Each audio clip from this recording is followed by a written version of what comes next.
সংযোগে আপনাদের সাথে আছে আমি শাবনাম আজিম। ৮ বছরের ছোট্ট শিশু জায়ান শ্রীলঙ্কা সফর শেষ করে আজ বাংলাদেশে ফিরেছে। তবে শ্রীলঙ্কা যাওয়া আর আসার মাঝখানেই ইসলামের নামে জঙ্গিবাদ কেড়ে নিয়েছে তার প্রাণ। শ্রীলঙ্কায় ৩৫০-রও বেশি মানুষকে খুনের দায় স্বীকার করেছে আইএস। মঙ্গলবার তাদের ওয়েবসাইটে খুনিদের ছবিও প্রকাশ করেছে তারা।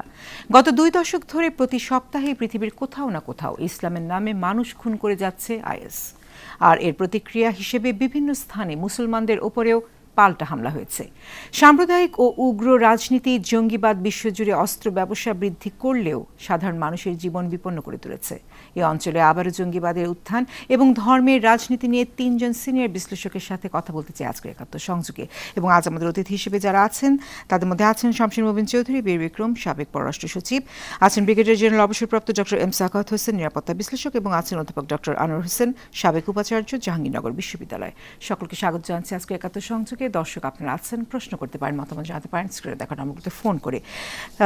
ডক্টর সাখাওয়াত, আপনাকে দিয়ে শুরু করতে চাই। এবং যে আলোচনার মধ্যেই আমরা ছিলাম গত কয়েকদিন, যে আইএস করেছে করেনি, অবশেষে আইএস তার দায়টি স্বীকার করলো এবং দায় স্বীকার করার পর যাদেরকে আমরা দেখলাম তাদের মধ্যে এই সিরিয়া থেকে ফিরে আসা শ্রীলঙ্কানদেরকে পাওয়া গেল এবং তাদের একটি বড় অংশ এবং অধিকাংশই উচ্চবিত্ত পরিবারের সন্তান। সব কিছু মিলে বার্তাটি কি দিচ্ছে? ধন্যবাদ। এর প্রধান বার্তা যদি এক শব্দে বলি, এটা বোধহয় যদি আইএসের এখন পর্যন্ত আমেরিকান যারা আইএস নিয়ে কাজ করে তারা এখনও এটাকে সমর্থন করেনি যে এটা আইএসেরই কাজ। তারপরেও যদি আমরা ধরে নিচ্ছি ফেস ভ্যালুতে যে আইএস এটাকে তাদের কাজ বলে বলেছে এবং যেই লোকগুলো এই কাজটা করেছে তাদের সমস্ত কর্মকাণ্ড আইএসের ফুটপ্রিন্ট বহন করে। এখন কথা হচ্ছে যে এটা কি আইএস মিস্টার ডোনাল্ড ট্রাম্পকে জানান দিল যে আমরা এখনও জীবিত আছি? আমি তাই মনে করি যদি এই ঘটনাটা সেইভাবে ঘটে থাকে। আর এই যে জঙ্গিবাদ বা এই ধরনের একটা আইডিওলজি আপনি শেষ করে ফেলবেন মিলিটারি অ্যাকশন দিয়ে, সেটা যে সম্ভব নয় তার প্রমাণও এটা।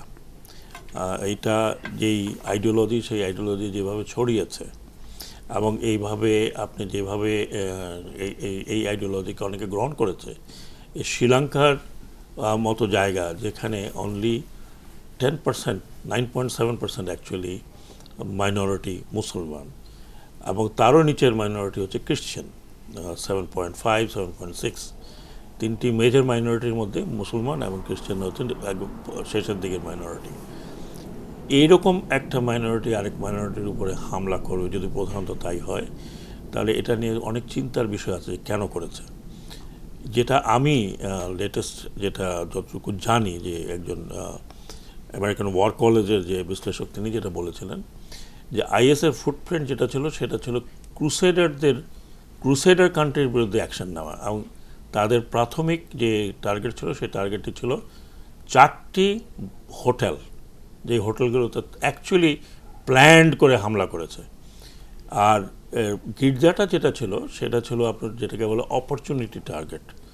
এবং প্রথমে যে প্ল্যানগুলো, যে খবরগুলো, যে সংবাদগুলো আজ থেকে কয়েক মাস আগে মানে জানুয়ারি মাসে পাওয়া গিয়েছিল, শ্রীলঙ্কান ইন্টেলিজেন্সকে বা পুলিশকে যেটা বলেছিল, এবং আজকে বা গতকালকে এনডিটিভিতে ইন্টারভিউতে রনিল বিক্রমসিঙ্ঘে বলেছেন, আমাদের প্রাইম মিনিস্টার, যে জানুয়ারি থেকে আমাদের গোয়েন্দা সংস্থা জানতো যে ঘটনা ঘটতে যাচ্ছে।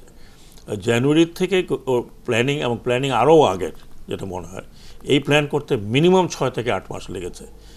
এবং ওটা করতে গিয়ে লাস্ট মোমেন্ট পর্যন্ত, যেটা আজকের পত্রিকা আছে, যে 2 ঘন্টা আগে ভারতের ইন্টেলিজেন্স কিন্তু তাদেরকে সতর্ক করেছিল। তো যেটা আমি বলতে যাচ্ছি যে তাদের প্রাথমিক যে টার্গেটটা ছিল সেটা আইএস টার্গেট, যেটা আমি মনে করি সেটা ছিল আপনার ক্রুসেডার কান্ট্রির লোকজনের উপরে হামলা করো, আর সেগুলো হলো 5 স্টার হোটেলের মধ্যে। কিন্তু লাস্টে আবার এই টার্গেট পরিবর্তন হলো, ইনক্লুড হলো আপনার এই চার্চগুলো, কারণ সেই দিন আমরা সবাই জানি আমরা ইস্টার সানডে ছিল এবং মাইনরিটি ক্রিশ্চিয়ানরা ওখানে। এটা আমার মনে হয় যে আইএস একটা জানান দিচ্ছিল যে তাদের শক্তিমত্তা কতখানি।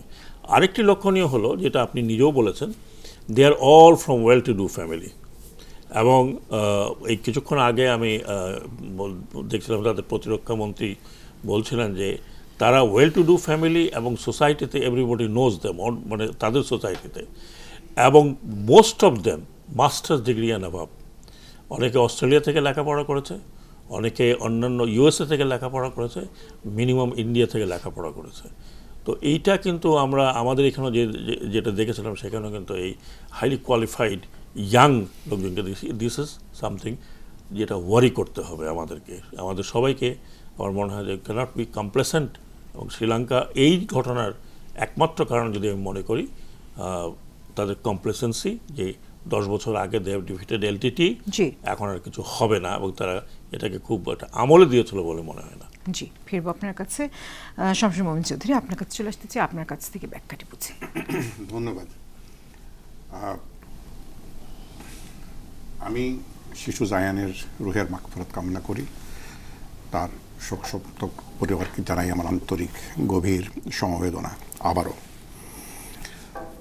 এই শ্রীলঙ্কার এই হত্যাযজ্ঞের শিকার তিনি হয়েছেন।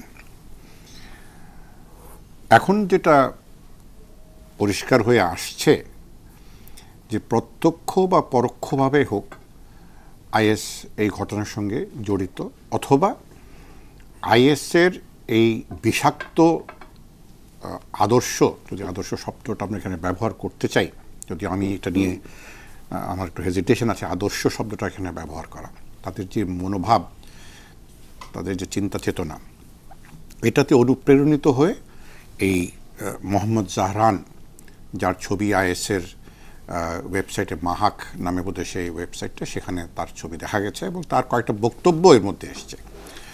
একটি বক্তব্য এসছে, এটা সম্প্রতি নয়, এটা বেশ কয়েক মাস আগের একটি বক্তব্য। এখানে বলেছেন যে আমাদের সামনে তোমাদের সেনা সামরিক বাহিনী, তোমাদের পুলিশ ধূলিসাৎ হয়ে যাবে।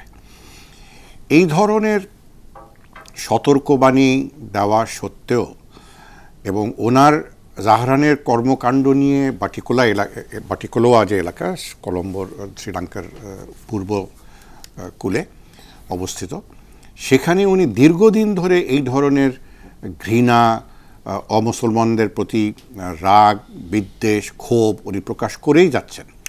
এটাও বলেছেন যে ওনার যে এলাকাটা পার্টিকুলার, এটা হচ্ছে Saudi Arabia in the Indian ocean, অর্থাৎ ওখানে উনি এই ধরনের কাজ করে আসছেন দীর্ঘদিন ধরে। আইএস তাদের যে ধরনের তারা কাজ করে থাকে এটা আমরা সকলে জানি। তো এত কিছু জানা সত্ত্বেও শ্রীলঙ্কান সরকার, শ্রীলঙ্কান রাষ্ট্র ব্যবস্থা এত চরমভাবে ব্যর্থ কেন হলো, আমার মনে হয় সেই দিকেও আমাদের নজর দিতে হবে।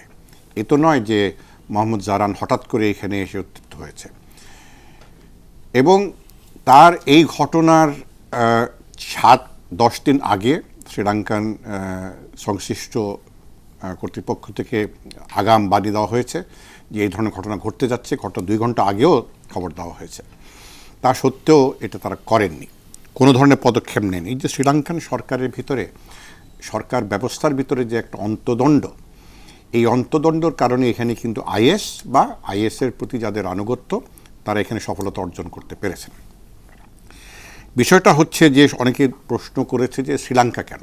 শ্রীলঙ্কাতে তো ধরুন এই ধরনের মুসলমান গোষ্ঠী যারা রয়েছেন, আমি শ্রীলঙ্কাতে 4 বছর বাংলাদেশের হাই কমিশনার ছিলাম 1991 থেকে 1995 সন পর্যন্ত। তখন যেটা দেখেছি সেটা অবশ্য আইএসের উত্থানের অনেক আগে। তখন যেটা দেখেছি যে ওখানকার মুসলিম জনগোষ্ঠী কিন্তু তারাও নিপীড়ন না হলেও অবহেলার শিকার। বৌদ্ধ গোষ্ঠীর যে মেজরিটি, 70% জনসংখ্যার মধ্যে তারা বৌদ্ধ, তারা তামিলরা হয়েছে অতীতে, মুসলমানরা হয়েছে। এছাড়া গত 5 বছরে শ্রীলঙ্কাতে মসজিদ এবং গির্জার উপরে 150-এর বেশি আক্রমণ হয়েছে, এই বৌদ্ধিস্টরা করেছে। এখন এত কিছু জানা সত্ত্বেও যে দেশ তামিল টাইগারদের বিরুদ্ধে দীর্ঘদিন যুদ্ধ করলো, শেষ পর্যন্ত বিজয়ী হলো রক্তক্ষয়ী সে যুদ্ধে, তারপরে তাদের এত সতর্কহীনতা কেন, সমন্বয়হীনতা কেন? এই ধরনের সফট টার্গেট যখন আইএস পায়, নিঃসন্দেহে এই সফট টার্গেটের উপর আইএসের চোখ পড়বে।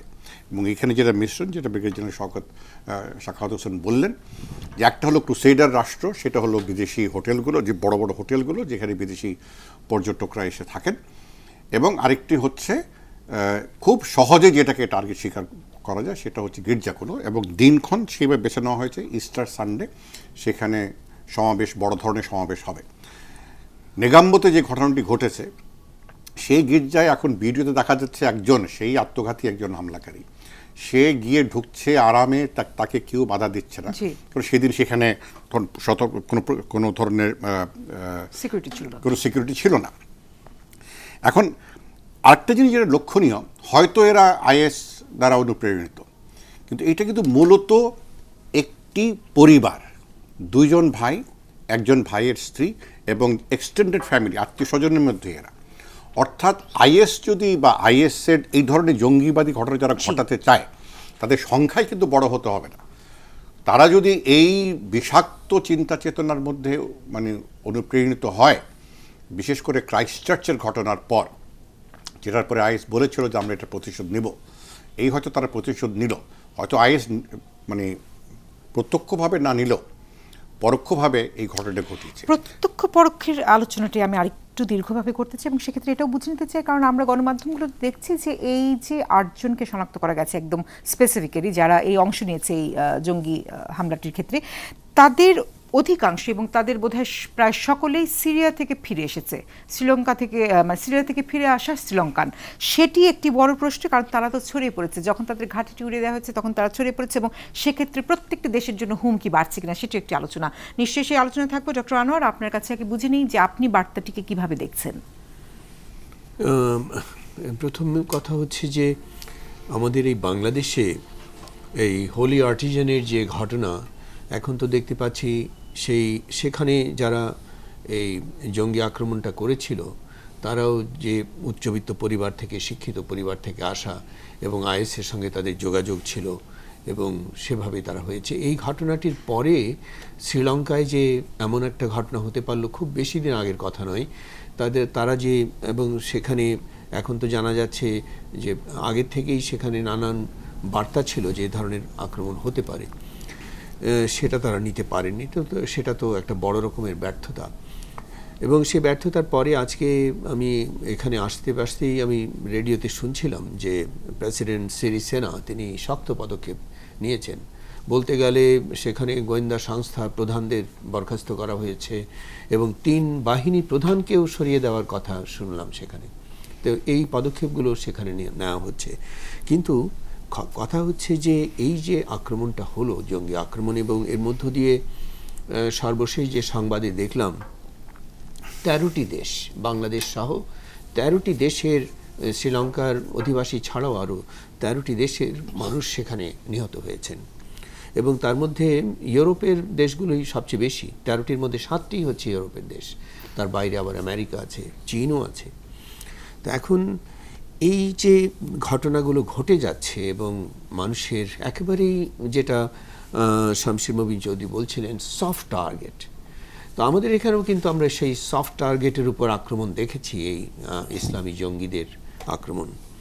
এবং সেই সফট টার্গেটের মধ্যে কোনো সময় যে সেই বৌদ্ধদের কিংবা সংখ্যালঘু মানুষদের, শুধু তাই না, একেবারে সরাসরি বিদেশিদের, এবং তার মধ্য দিয়ে আমাদের এখানে যে সংখ্যাগরিষ্ঠ মুসলমান, তারাও কিন্তু এর শিকার হয়েছেন। এখন কথা হচ্ছে যে এই বিষয়গুলো কিন্তু আর সীমাবদ্ধ থাকছে না। আমরা সিরিয়াতে দেখলাম, সেখানে বলা হচ্ছে যে আইএস একেবারে তাদের পরাজয়ের একেবারে শেষ প্রান্তেই চলে এসছে, বলা যায় স্কোয়ারলি ডিফিটেড, এবং সেখানে আইএসের সেই জিহাদে অংশ নেওয়ার জন্যে কিংবা ইসলামী স্টেট করার জন্যে সারা পৃথিবী থেকে, এবং যেখানে সেই পশ্চিমা বিশ্ব, সেই ইংল্যান্ড থেকে শুরু করে নানা দেশের মানুষ, সেখানে তরুণরা গিয়েছে, তারা আবার সেখান থেকে ফিরতে শুরু করেছে। এখন ফিরে এরা যে আবার ছড়িয়ে যাচ্ছে অন্যান্য জায়গায় এবং তাদের কর্মকাণ্ডকে বিস্তৃত করে দিচ্ছে, এটা একটা ফেনোমেনা, সারা পৃথিবী জুড়ে একটা ফেনোমেনা। এখন সেই ফেনোমেনা বিষয়টা দেখুন, এই যে শ্রীলঙ্কা কিন্তু একটা খুবই সুন্দর শান্তির দেশ ছিল দীর্ঘ সময়, এবং আমাদের এই এতদ অঞ্চলে ভারতবর্ষ উপমহাদেশ, তার পার্শ্ববর্তী শ্রীলঙ্কা, যদি তুলনা করি তাহলে শ্রীলঙ্কা ছিল সবচাইতে অগ্রসর শিক্ষায়, দীক্ষায়, শান্তিতে, মহানুভবতায়, এবং তারপরে একটা দীর্ঘ সময় জুড়ে আমরা সেখানে সহিংসতা দেখেছি। সেই তামিল এবং বৌদ্ধদের মধ্যকার সংঘর্ষ 25-26 বছর ধরে। কিন্তু সেটাও গত হওয়ার 10 বছর পরে আবার এ ধরনের একটা এত ব্যাপকভাবে এবং এত বিস্তৃতভাবে, একদিকে যেমন এই যে তাদের যে টার্গেটগুলো সেটা সারা বলতে গেলে পুরো শ্রীলঙ্কা জুড়েই ছড়িয়ে আছে, এবং কীভাবে পরিকল্পিত আক্রমণ সেখানে হয়েছে। এবং আমি দেখছিলাম সেখানে একটা চার্চ, সেন্ট অ্যান্থনিস চার্চ, 175 বছর ধরে এই চার্চটা কিন্তু শুধুমাত্র খ্রিস্টানদের জন্য নয়, এটা সমস্ত ফেইথের, বিভিন্ন ধর্ম বিশ্বাস যাদের আছে তাদের জন্য উন্মুক্ত ছিল, এবং সেদিনও কিন্তু সেটা উন্মুক্ত ছিল। এই সুতরাং সেখানে তারা ঢুকে পড়েছে। এখন কথা আমি এইটুক দিয়ে এই পর্যায়ে কথা শেষ করতে চাই যে আমি বলছিলাম একটা ফেনোমেনার কথা সারা পৃথিবী জুড়ে। এখন এর অনুসন্ধানও আমাদের করা দরকার, এবং সেটা করে সেখান থেকে, যেমন ধরুন আমি সরাসরি বলতে পারি এখন যে পৃথিবীটাতে আছে, যেমন মার্কিন যুক্তরাষ্ট্র এবং ডোনাল্ড ট্রাম্প। একটা বিরতি তো যেতে হবে, ছোট করে যদি এই পর্যায়ে শেষ করে নিই, নইলে আমরা ফিরে এসে আলোচনা করতে পারি। আসা, যেমন সেটাই ভালো হবে, একটা বিরতি থেকে ফিরে এসে আলোচনা চলবে।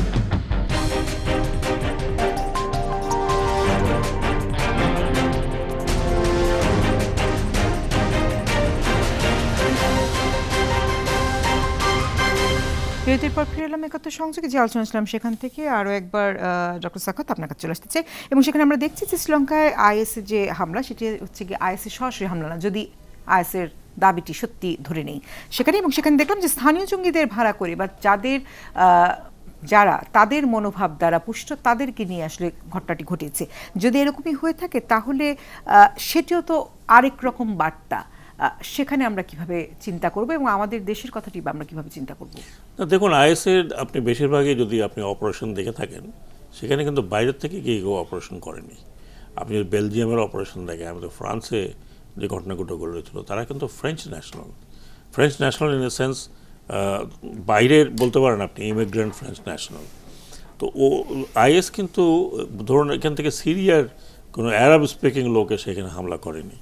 কাজেই যদি আইএসের আমরা ধরে নিচ্ছি for the time being that this is আইএসের অনুপ্রাণিত, আমি বলবো না, কারণ এই জন্য বলবো না যে এইরকম অ্যারেঞ্জমেন্ট, এইরকম আপনার এগুলো করতে হলে আনআইডেন্টিফাইড লোকজনকে দিয়ে করতে হবে, বা যাদের উপরে দে আর লুক লাইক শ্রীলঙ্কার নাগরিক, যাদের অবাধ বিচরণ থাকতে পারে।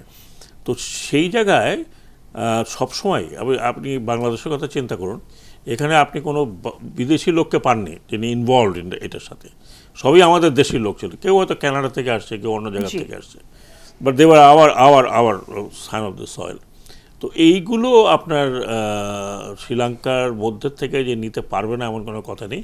এটা অনেকগুলো কারণ থাকতে পারে, যে কারণগুলো কিছুটা আমাদের প্রাক্তন ফরেন সেক্রেটারি বলেছেন কথাগুলো। এখনও মাত্র গত বছর দারুণ একটা ছোটোখাটো রায়ট হয়েছিল বিটুইন ন্যাশনালিস্ট বুদ্ধিস্ট, যদি আমি বলি, বা যে উগ্রবাদী বুদ্ধিস্ট যারা আপনার ত্রিভেদা বুদ্ধিস্ট এবং ইনডক্ট্রিনেটেড বাই মায়ানমারের যে আপনার মঙ্ক, যে নামটা আমি ভুলে গেছি তার এই মুহূর্তে, তার একটা সংগঠন সেখানে শ্রীলঙ্কাতে এসে দাঁড় করিয়েছে। এবং শুধু তাই নয়, 86টি ছোটোখাটো হামলা হয়েছে খ্রিশ্চানদের উপরে, অনখ্রিশ্চানদের উপরে। তো এইগুলো কিছু তো আপনার গ্রাউন্ড তৈরি হয়েছিল যেখানে, যেটা হেড ক্যাম্পেইন চলছিল যেটা বললেন। তো এগুলো কিন্তু আমি মনে করি যে আইএস থেকে বাইরের থেকে লোকজন আসতে হবে। এখানে আমি আরেকটি বিষয় যেটা বলি, একটা দেশের মধ্যে যখন একটি সরকারের ভেতরে দারুণভাবে বৈপরীত্য থাকে, প্রেসিডেন্ট একদিকে, প্রাইম মিনিস্টার একদিকে, যেদিন যে এই ঘটনাটা ঘটলো সেই দিন বিকেলের দিকে বোধহয় তাদের একটা বৈঠক হয়েছিল, সিকিউরিটি কাউন্সিল মিটিং। সেখানে হেলথ মিনিস্টার বক্তব্য দিচ্ছিলেন, প্রেস ব্রিফিং করছিলেন। সেই কমপ্লিট প্রেস ব্রিফিং ছিল এগেনস্ট দ্য প্রেসিডেন্ট। এবং এক কথাও বলা হচ্ছিল ওই সময় যে প্রেসিডেন্টের যে সিকিউরিটি মিটিং যখন হতো তখন প্রাইম মিনিস্টারকে ডাকা হতো না, he was not the member of that national security council. এই একটা অবস্থা। আরেকটি বিষয় আমি এখানে উত্থাপন করতে চাই, এটা নিয়ে আপনারা আলাপ করলে করতে পারেন। বিষয়টা কিন্তু যত সিম্পলি আমরা দেখছি সেটাও নয়। শ্রীলঙ্কাতে যখন এলটিটি ফার্স্ট এটা ইনিশিয়েশনটা যখন হয় তখন শ্রীলঙ্কার আপনার কী বলে আপনার ইকোনমি ওয়াজ বুমিং, এবং ওই সময় পুরো সাউথ এশিয়াতে Sri Lanka per capita income was the highest. গণ্ডগোলটা কোথায় হলো? গণ্ডগোলটা হলো যখন ব্রিটেন বা ব্রিটিশরা ট্রিঙ্কোমালি ছেড়ে দিয়ে গেল, আমেরিকানরা প্রবেশ করলো এবং শ্রীলঙ্কান সরকারের সাথে ট্রিঙ্কোমালির যে নেভাল বেস যেটা ছিল ব্রিটিশ বেস, সেখানে যেই ফ্যাসিলিটিটা তারা দিল, তারপরের থেকে উইদিন ফিউ ইয়ার্স সেখানে কিন্তু এলটিটি আসলো এবং এলটিটির কারণে শ্রীলঙ্কা ওয়েন্ট ডাউন টোটালি। এখনও আপনি একটা জিনিস দেখেন, আমি স্ট্র্যাটেজিক কনসার্নটা একেবারেই বাদ দিতে পারছি না। এটা কারণ হচ্ছে the divide between the president and prime minister. মাঝখানে অক্টোবরে আমরা জানি যে তাকে বরখাস্ত করা হয়েছিল অ্যান্ড আরেকজনকে নিয়ে আসলো রাজাপাকসেকে। এইখানে আপনাকে দেখতে হবে there is strategic tussle between China and rest. এখন আবার এক পোর্ট হাম্বানটোটা, যেটা চায়নাকে আগের সরকার বা এই প্রেসিডেন্টের সময় এটাকে লিজ দেওয়া হয়েছে। তো কাজে এই জিনিসগুলো গেছে, শ্রীলঙ্কা যে অশান্ত হচ্ছে বা হবে, তারপরে একটা টানাপোড়েন চলবে, এটা যে এখানেই থেমে থাকবে তেমনও তো বলা যাচ্ছে না।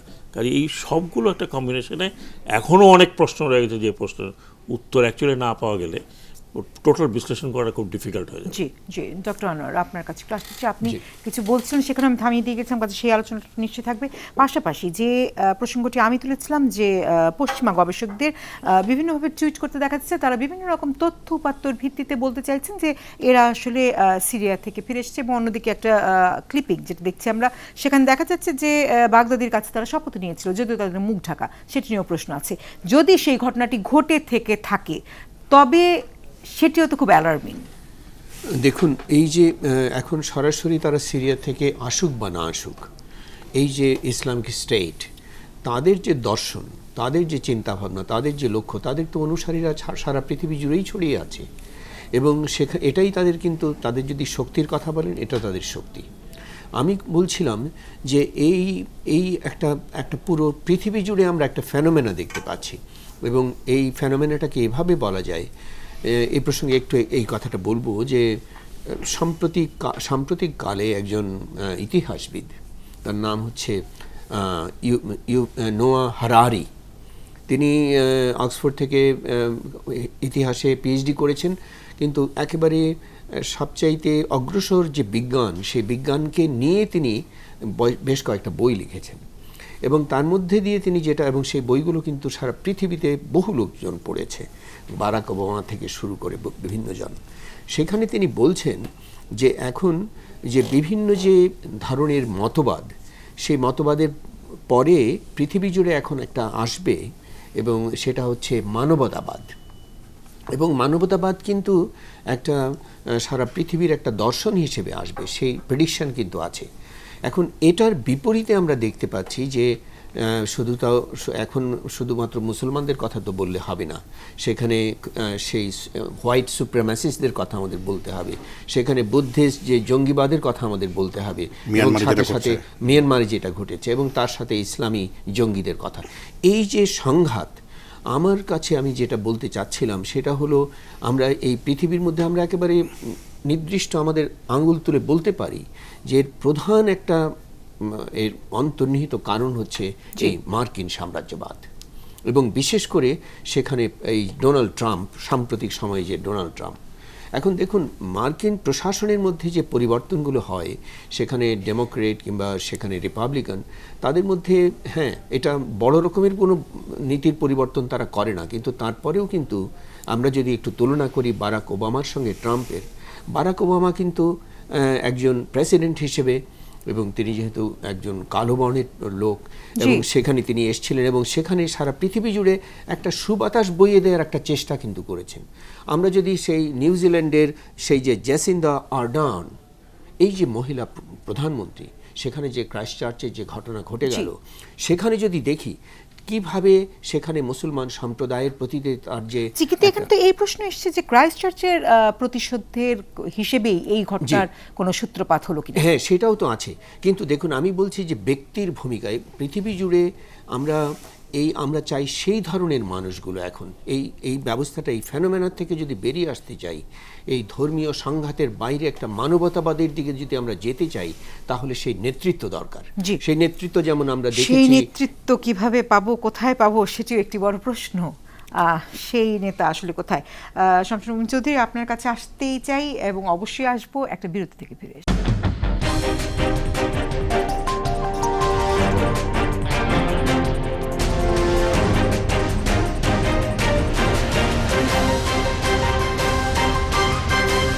একাত্তর সংযোগে শামসুল মুমিন চৌধুরী আপনার কাছে আসতেছে, এবং সেক্ষেত্রে একটু উল্লেখ করতে চাই যে দক্ষিণ পূর্ব এশিয়ার দেশগুলোর মধ্যে যদি আমরা দেখি, তাহলে আইএসের সবচেয়ে বেশি উপস্থিতি আফগানিস্তানে, এবং সেখানে আমরা দেখলাম যে নতুন করে এশিয়ার বিভিন্ন দেশে জঙ্গি সংগঠনগুলো একরকম সক্রিয় হয়ে উঠছে বলেই মনে হচ্ছে। এবং পরপর আমরা অনেকগুলো ঘটনা দেখলাম, বাংলাদেশ তো আছে, অন্যদিকে শ্রীলঙ্কা, ভারত, ইন্দোনেশিয়া, ফিলিপিন, অনেক জায়গাতেই কিন্তু বিষয়গুলো হচ্ছে। কেন জঙ্গিবাদটি বাড়ছে? অন্যদিকে আমরা দেখলাম যে জঙ্গিবাদ দমন করা গেলেও তা নিয়ে আত্মতুষ্টিতে ভোগার সুযোগ নেই বলে মন্তব্য করেছেন কাউন্টার টেররিজম ইউনিটের প্রধান মনিরুল ইসলাম। কাজে সেখানেও তো একটি বিষয় আছে, কেন এই অঞ্চলে হঠাৎ করে এতটা, হঠাৎ করে বলবো কিনা তাও একটি প্রশ্ন, আবার কেন বেড়ে গেল বলে মনে হয়? না, আমি মনিরের সাথে সম্পূর্ণ একমত যে এখানে আত্মতুষ্টির কোনো সুযোগ অবকাশ নেই। সতর্কতা, এটা 24 ঘন্টা, সপ্তাহে 7 দিন, মাসে 30 দিন, বছরে 365 দিন আমাদের রাখতে হবে। এবং সেই কথাটা যে উনি বলেছেন, আমরা অত্যন্ত আনন্দিত যে এই সচেতনতা আমাদের মধ্যে রয়েছে। তবে এই সচেতনতা কিন্তু মূলত এসছে হোলি আর্টিজের ঘটনার পরে, আগে নয়। একটা জিনিস দেখেন, আপনি বললেন যে হঠাৎ করে আবার তৎপরতা বেড়ে গেছে, তারা আরো সক্রিয় হয়ে উঠেছে। তারা নিষ্ক্রিয় কবে হলো? নিষ্ক্রিয় তো হয়নি।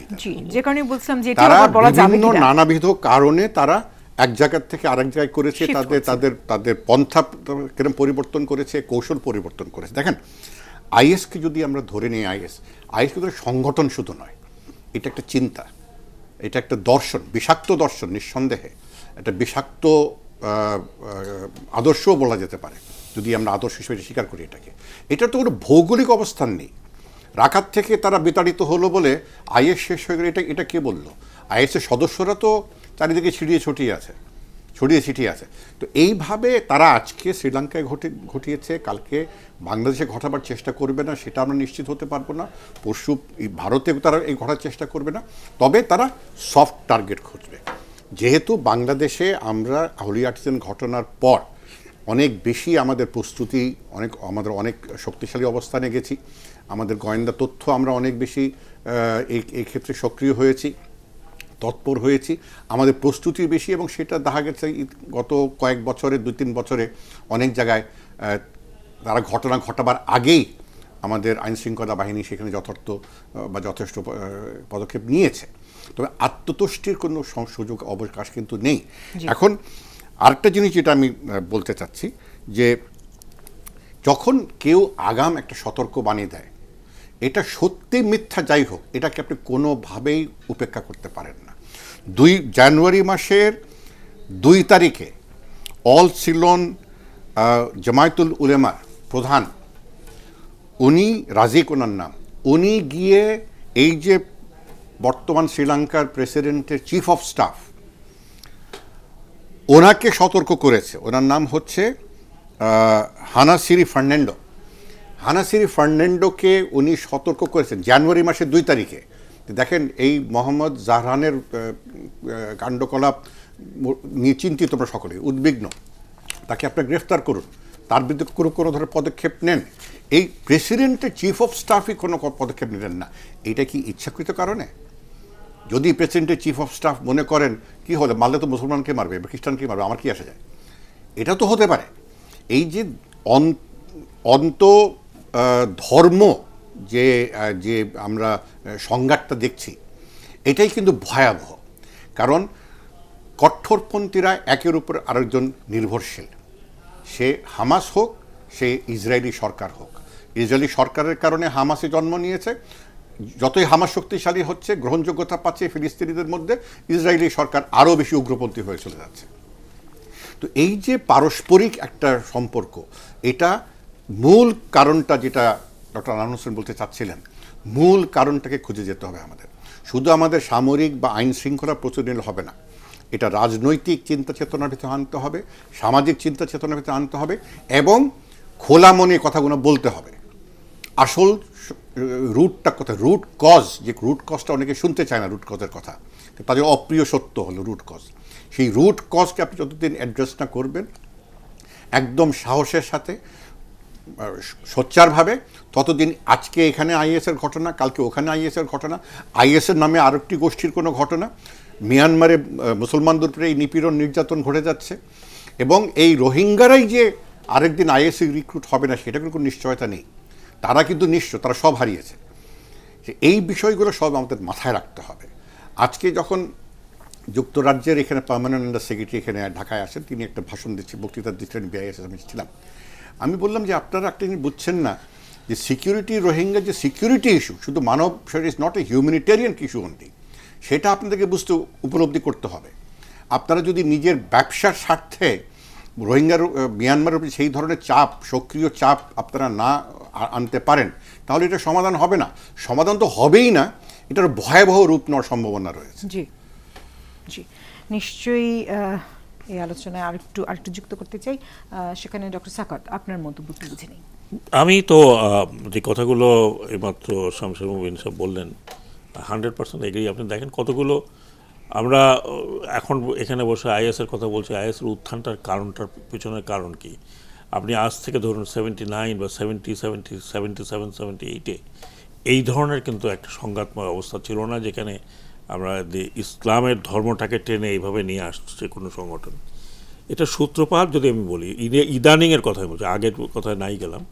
ইদানিং যে সূত্রপাতটা হয়েছে, সেই সূত্রপাতটা হয়েছে আফগানিস্তান অ্যাটাক করার পরে, আফগানিস্তান অকুপেশন করার পরে বাই রাশিয়ানস।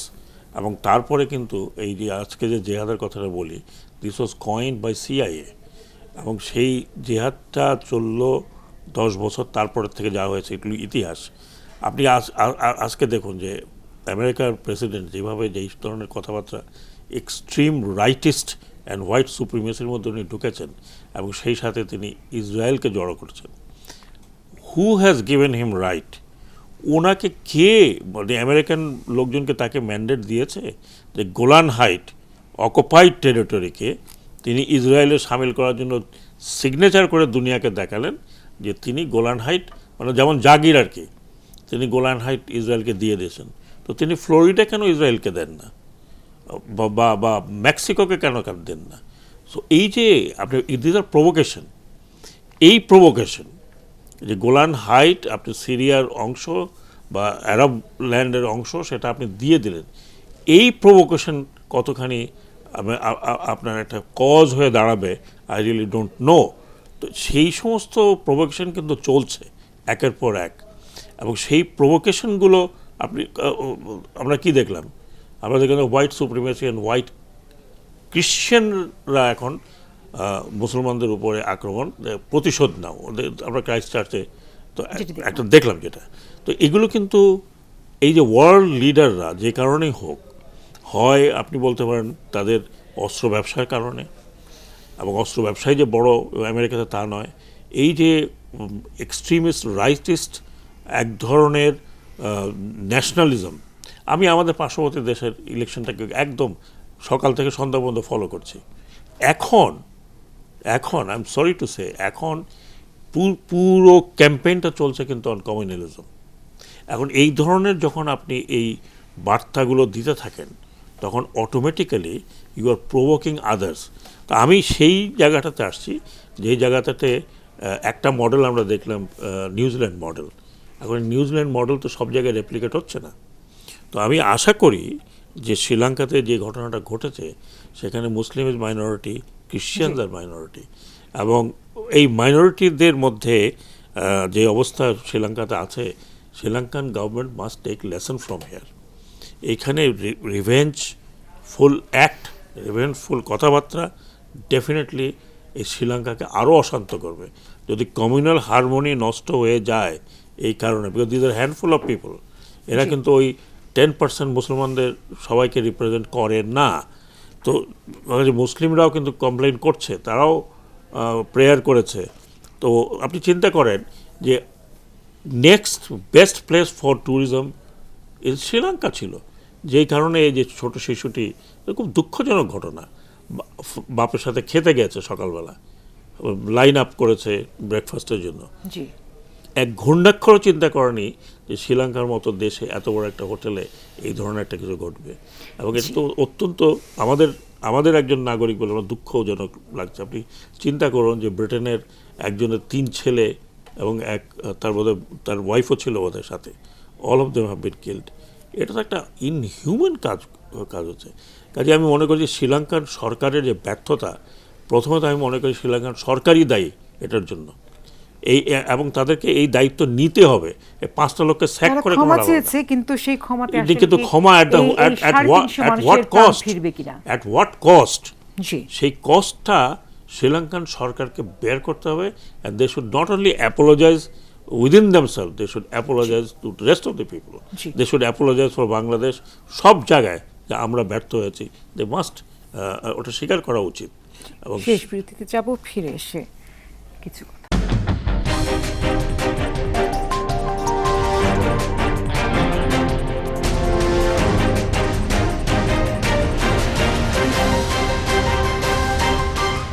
শেষ বিরতির পর ফিরে এলাম এবং যে প্রসঙ্গে একটু কথা বলতে চাই তা হচ্ছে শ্রীলঙ্কার ঘটনার মূল হোতাদের একজন মৌলভী হাশেম, এবং তাকে দেখলাম যে ইউটিউব এবং ফেসবুকে হাশেমের হাজার হাজার ফলোয়ার দেখা যাচ্ছে এবং সে প্রতিনিয়ত তার ওয়াজে নিয়মিত সে ইহুদি এবং খ্রিস্টানদের বিরুদ্ধে বিদ্বেষপূর্ণ বক্তব্য দিয়ে যেতেন। সেখানে বাংলাদেশের চিত্র যদি দেখি, বাংলাদেশে এরকম ওয়াজের কোনো অভাব নেই এবং ইউটিউব, ফেসবুক, সোশ্যাল মিডিয়াতে হাজারো হাজারো আছে। এইগুলো মোকাবিলার ক্ষেত্রে আমাদের করণীয় কি? এই বিদ্বেষ তো ছড়িয়েই যাচ্ছে একটি গ্রুপ, সেখান থেকে আলোচনা শুরু করতে চাই, যদিও সময় খুব বেশি নেই। ডক্টর আনোয়ার, আপনাকে দিয়ে শুরু করি। সময় অল্প, আমি দুটো কথা বলবো। একটা হচ্ছে শ্রীলঙ্কার এই ঘটনার পরে আমাদের বাংলাদেশ নিয়ে। শ্রীলঙ্কার জনসংখ্যা মাত্র 2 কোটির একটু উপরে, আর আমরা 17 কোটি মানুষ, এবং সংখ্যাধিক্য হচ্ছে আমাদের মুসলমান। এখানে যে সম্প্রীতি আছে সকল ধর্মের মধ্যে, সেটা যদি আমরা বজায় রাখতে চাই, তাহলে সরকার তো বটে, আমাদের গোয়েন্দা সংস্থা তো বটে, আমাদের আইনশৃঙ্খলা রক্ষাকারী বাহিনী, এবং সর্বোপরি আমরা মানুষেরা, আমরা বাংলাদেশের মানুষেরা, আমরা এটাকে যে কোনো মুহূর্তে আমরা এই সংকটে পড়তে পারি। সুতরাং সেদিকে আমাদের সাবধান থাকতে হবে। আর দ্বিতীয় কথাটি হচ্ছে, দুটো নির্বাচন, গুরুত্বপূর্ণ নির্বাচন। একটি ভারতে নির্বাচন চলছে, সেটা 19শে মেতে শেষ হবে, আর মার্কিন যুক্তরাষ্ট্রে হবে সেই আগামী বছরের 20 সালের নভেম্বরে নির্বাচন। এই দুটো নির্বাচন খুবই গুরুত্বপূর্ণ। এর মধ্য দিয়ে আসলে পৃথিবীতে আসতে হবে সেই নেতৃত্ব যারা পৃথিবীকে আসলেই একটা শান্তির একটা পৃথিবী হিসেবে গড়ে তুলতে চান। আমরা সেই প্রত্যাশায় রইলাম। অনেক ধন্যবাদ। শামসুর চৌধুরী, দেখেন, আপনি ওয়াজের কথা বললেন। আমাদের মুক্তিযুদ্ধের যে মূল্যবোধ যেটা ছিল, শুধু চেতনা নয়, আপনারা চেতনা বলেন, আমি মূল্যবোধ বলি। মূল্যবোধ ছিল ধর্মান্ধতার বিরুদ্ধে। সেই মূল্যবোধটা যদি আমরা ধরে রাখতে পারি, আমরা অনেকেই ধরে রাখতে পারিনি, সেই ধরে রাখতে পারি, তাহলে কিন্তু আমাদের সামাজিকভাবে আমরা এটাকে প্রতিরোধ করার একটা হয়তো চেষ্টা করতে পারি। তবে এটা হবে, ওয়াজ হবে, ওয়াজের পাশে যেন যাত্রাও হয়, সেটা যেন কেউ যেন রোধ না করে, সেই বিষয়ে আমাদের মনে রাখতে হবে। এখানে আমাদের সামাজিক চেতনাটা অত্যন্ত গুরুত্বপূর্ণ। জি, ওয়াজে তো কোনো আপত্তি নেই, কিন্তু সেই ওয়াজে যদি মিথ্যা অপব্যাখ্যা ধর্মের চলে, তাহলে হচ্ছে মুশকিলটি। সর্বশেষ মন্তব্য নেব ডক্টর সাখাওয়াত আপনার কাছ থেকে। দেখুন, ব্যাপারটা হলো যে ইসলাম ওয়াজ কোনো অসুবিধা নেই, ধর্ম আমাদের মানতে হবে এবং ধর্ম আমাদের করতে হবে, but we should not become extremist. সেদিকে শুধু আমাদের না, পুরো সমাজেরই কিন্তু একটা দেখার বিষয় রয়েছে। লাস্ট আমি যে কথাটা বলতে চাচ্ছি সেটা হচ্ছে যে শুধুমাত্র যে আমি ডিপেন্ড করব অন গভর্নমেন্ট অ্যাপারেটাস, ঠিক তা নয়। আমাদের যে ধরনের সমাজের চেতনা, মানে এক ধরনের আমি কি বলবো, যে এই ঘটনাগুলো ঘটার পরে আমাদের যে উপলব্ধি হয়েছে সেটাকে একটু বাড়িয়ে নেওয়া দরকার। লাস্টলি যেটা আমি কথা বলতে চাচ্ছি, let's not do politics with religion, এবং এটা একটা সর্বনাশের ব্যাপার। কিন্তু আমরা আমাদের দেশেও কিন্তু দেখছি যে all the parties এটাকে করছে। লেট দি রিলিজিয়ন রিমেইন সেপারেট। এটা যখনই আমরা করবো, যেই দেশে যত বেশি করেছে সেখানে কিন্তু কন্ট্রোল রাখা যায়নি, দ্য ম্যাটার অফ কন্ট্রোল। জি, অনেক ধন্যবাদ। এবং ধর্ম নিয়ে রাজনীতি অথবা রাজনীতির মধ্যে ধর্মকে টেনে আনার এই যে আমাদের চেষ্টা, সেটি যেন আমাদের না থাকে, সেই আশাটি আজকে রাখতে হবে।